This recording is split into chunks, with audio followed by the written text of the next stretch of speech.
Атанын тагдыры турмуштук окуядан алынды. Кыштын суук кечели шаардын четиндеги эски үйдө жалгыз киши отуруп эскимешке от жагып жаткан. Бул адам Бектур деген карыя болчу. Чачы агарып, колдору калтырап калса дагы анын көзлөрүндө бир терең кайгы жашырылган эле. Бектур бир кезде бактылуу ата болгон. Анын жубайы Айсалкын экөө 3 баланы тарбиялап өстүрүшкөн. Балдарынын күлкүсү үйдү шаңга бөлөп, ал эми Бектур күн түн иштеп, аларды эч нерседен кем кылбай аракет кылып бакчу. Бирок тагдыр баарын өзгөрттү. Айсалкын оорудан каза болгондон кийин үйдөгү жылуулук өчүп калгандай болду. Бектур балдар үчүн күчтүү болууга аракет кылды. Бирок жашоо оорлоп, карыз көбөйүп, иш табуу кыйын болуп калды. Күндөрдүн биринде ал уулдарына айтты: "Балдарым, силер жакшы окуп, жакшы жашоо көрүшүңөр керек. Мен силер үчүн бардыгын жасаймын." Балдары чоңойду, ар кимиси өз жолун тапты.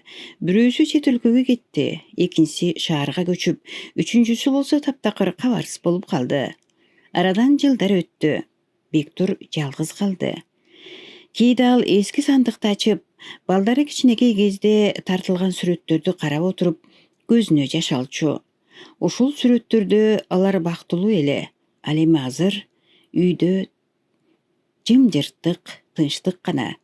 Бир күнү кечинде эшик тыкылдады. Бектур жай басып барып эшикти ачты.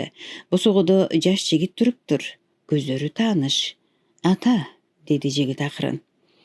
Бул анын эң кичүү уулу эле. Бектурдун көзүнө жаш тегеренип, ал уулун кучактап алды. "Келдиңби уулум? Келдиңби? Мен сени канчадан бери күтүп жүрдүм."